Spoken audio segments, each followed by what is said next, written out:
and for us. Good morning, everyone. Good morning, Rabbi. We learn Mishna Pesachim, Perek Tes, chapter 9, Mishna Zayin, Mishna 7. The Karban Pesach has to be from a male animal in its first year. That is what it has to be. It cannot be female. It cannot be. It cannot be once it's 1 year old and up. So what happens now? Hamafresh nekeva lepischai. This person set aside a female animal for his Karban Pesach. Mm-hmm. Why he did it, I don't know, but that's what he did. Couldn't tell the difference. The problem is, the problem is that, again, what I don't know exactly about, I mean, if you made a mistake, right, you thought it was a male and it was a female, it means you sanctified it mistakenly. Yeah. It would seem to me that, or at least there should be a question, a mistaken sanctification maybe isn't a sanctification. I don't know, but maybe it is. I don't know what the halacha is then. So whatever the reason is that it comes out that he set now, again, if he intentionally did it for whatever reason, at least, that case would be understandable, at least how it works. Somebody who sets aside a female for his Karban Pesach, or a male, literally translated as 2 years old, but it means within the second year, meaning already past the first year. Mm-hmm. So now what we have here is the following. We have a animal that was never even fit to be a Karban Pesach. It's not like yesterday's cases where the animal could have been a Karban Pesach, but at the end of the day, for some reason, wasn't offered. There we say the animal is brought as a shlomim. In this case, this animal could never be a Karban Pesach. And if it can never be a Karban Pesach, so it's not going to be a Karban Pesach at any level. However, at the end of the day, it will be sanctified. You sanctified it as a sacrifice.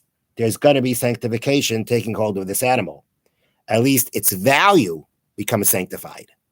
And therefore, the Mishnah says, Yira Ache Yistoiv. Let it pasture until it gets a blemish. Even though you cannot eat this animal as a Karban Pesach, you can't even eat this animal at all because it's not really fit, it's not really fit to be anything. It was sanctified in a way that it couldn't be sanctified that way. But some sanctification takes hold of it, not a sanctification as a sacrifice, but a sanctification of its value. I think that's the explanation that it's. See, they say here, ever since it was fit to be used as an offering of some kind, it did become sanctified, and its value must therefore be used for an offering. I'm just reading from the English, from the notes here. So I don't know if that means that it's like sanctifying the value of the animal. There's such a thing. You have an animal, right? You can sanctify it as a sacrifice. You can sanctify its value. When you sanctify its value, you have to redeem it. I think in this case, what's happening is that the animal itself becomes sanctified because it could have become a sacrifice, but you can't offer it. You can't offer it because the way it was sanctified, or for what it was sanctified for, you can't use it. So the animal itself really can't be brought. So what do you do then? Yirat sheyistoiv. You let it pasture until it becomes blemished. V'yamacher, and then you sell it. Now, so as we had this before, you let it pasture, it becomes blemished. Just because the animal is in a state that it cannot be offered does not permit you to redeem it. You want to redeem it, you want to be able to take the sanctity off the animal and transfer it onto money by way of a sale, then you can't do that until the animal itself becomes blemished.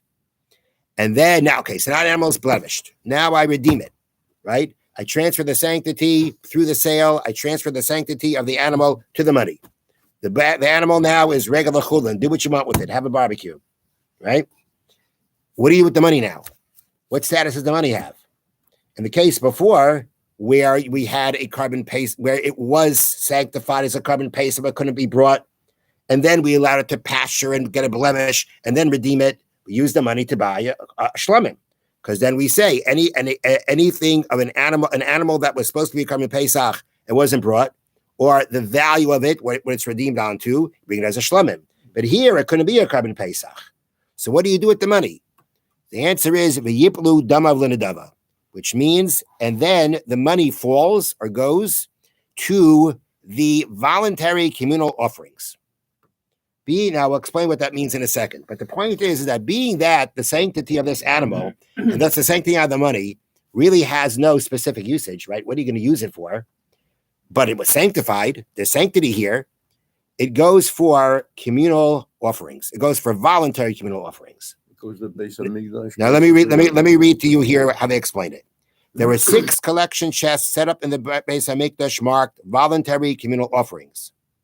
Money from these chests went to buy communal ola offerings, burnt offerings, to be brought on the Mizbeach, on the altar, at times when there were few offerings to be brought. It was an off day in the base of Mikdash.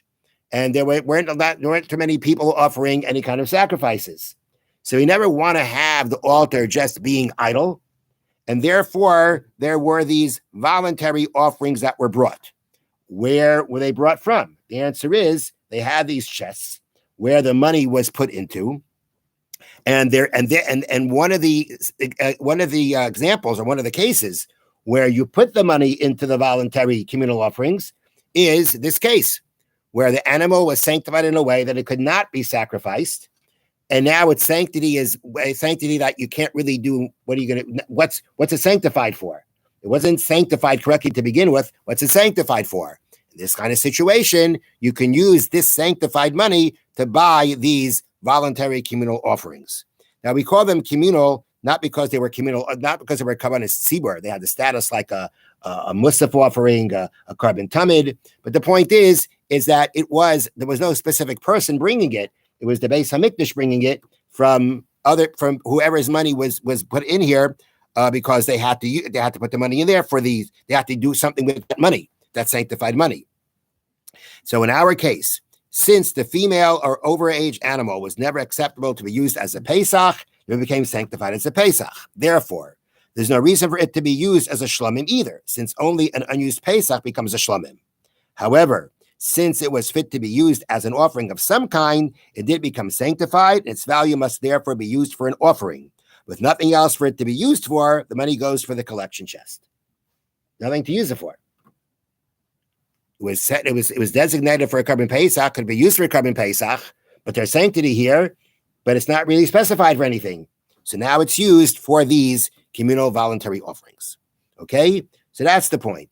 You went ahead, you took the animal, it wasn't even fit to be a carbon Pesach, you sanctified a carbon Pesach, it cannot be brought as a shlamim because this is not a leftover carbon Pesach. Some kind of sanctity, though, has taken hold of it, and therefore let it get blemished, let it get blemished, then redeem it, and then the money goes for the communal voluntary offerings. Next case, Hamafish Pischai Umes. Somebody set aside an animal for his carbon Pesach, and he died before he brought it. And in this case, he was the only one who was on this carbon Pesach. He was the one and only. Now, what's the halacha if if a carbon Pesach becomes ownerless at one point of time? What happens to it? It becomes invalid. It's possible. Can't bring it. So now in this case, says the Mishnah, Leviena b'noy acharav. His son wants to bring it. His son inherited it. And he wants to bring it now. Look, it was his father's carbon Pesach. It was a carbon Pesach. Now he wants to bring it. The son cannot bring it as a carbon Pesach. Why? Because since at one point it became invalidated, you can't now rectify it. Even though now there's someone who wants to use it. What does he do with it? He can't bring it as a carbon Pesach, elul l'shem shlamim. But he does bring it as a shlamim, as a peace offering. Because this is a carbon Pesach that wasn't brought. It was designated as a carbon Pesach. It was fit to be a carbon Pesach. At the end of the day, it couldn't be brought. A carbon Pesach that can't be brought is a shlamim. So although the son, as the heir, wants to be able to now use it for carbon Pesach, we say he can't, because at one point of time, when the father died, there was a point that became invalid, therefore it remains invalid.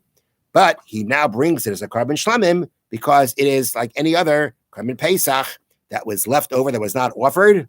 Meiser carbon Pesach, it's called, left over the carbon Pesach, and it's brought as a shlamim. Have a wonderful day. Thank you, Rabbi. Can a